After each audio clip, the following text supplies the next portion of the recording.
গ্রামগঞ্জের মেলা মানেই অনেক মানুষের ভিড় আর ধাক্কাধাক্কি। এত মানুষের ভিড় আর ধাক্কাধাক্কি থাকার পরেও কিন্তু মেলায় যাওয়া কোনোভাবেই মিস করা যাবে না। আমাদের হরজতপুরে পুরো ডিসেম্বর থেকে জানুয়ারি ফেব্রুয়ারি পর্যন্ত থাকে শুধু মেলা আর মেলা। এমন একটা দিন বাকি যাবে না যেই দিন আমাদের হরজতপুরে কোনো ধরনের কোনো মেলা থাকবে না। শীতকাল আসার সাথে সাথেই যেন শুরু হয়ে যায় আমাদের হরজতপুরে যত পাগল আর ফকির আছে তাদের মেলা।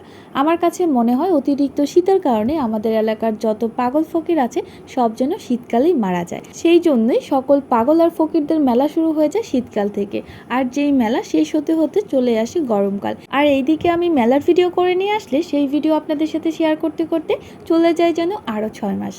এই যে মেলার একটা ভিডিও যেটা আমি করে নিয়ে এসেছিলাম আরও 2 মাস আগে, তো ভাবলাম আপনাদের সাথে এখন শেয়ার করে ফেলি।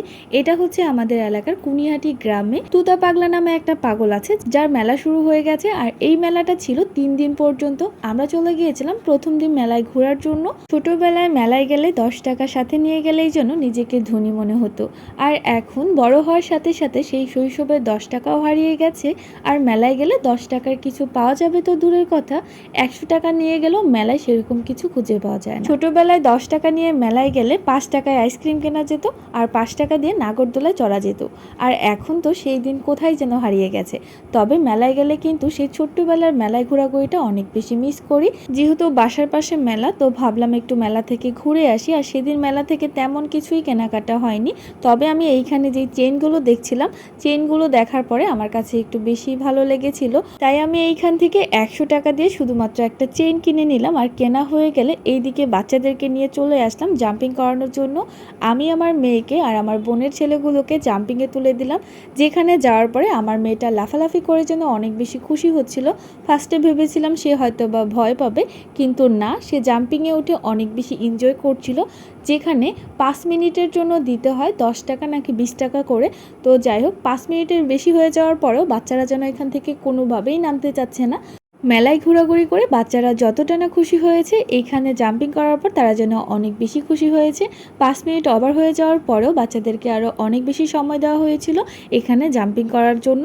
তো তারা তাদের মতো করে দুষ্টুমি করছে, লাফালাফি করছে। তাদের এই দুষ্টুমি লাফালাফি দেখে আমার কাছে মনে হচ্ছিল আমি নিজেও গিয়ে যেন এখানে জাম্পিং করি।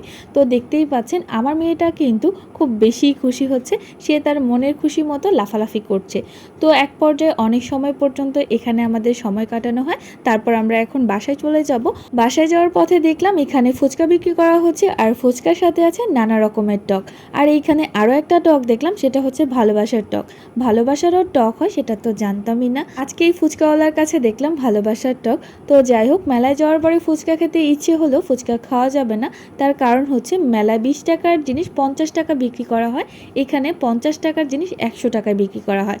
সেখানে আপনার কোনো কিছু খেতে ইচ্ছে হলো আপনি খেতে পারবেন না, কারণ খাবারটাও তেমন বেশি ভালো হয় না, তার মধ্যে দাম তো দ্বিগুণ পরিমাণে। আর এই যে খাবারগুলো, এগুলো মেলায় যেন আমার কাছে দেখতেই ভালো লাগে। আমি কখনো সেইভাবে মেলায় গিয়ে এইসব খাবার টেস্ট করিনি।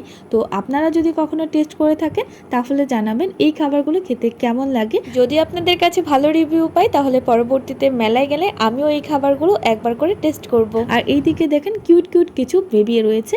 তো যাই হোক, মেলায় ঘোরাঘুরি পর্ব এই পর্যন্তই। আল্লাহ হাফেজ।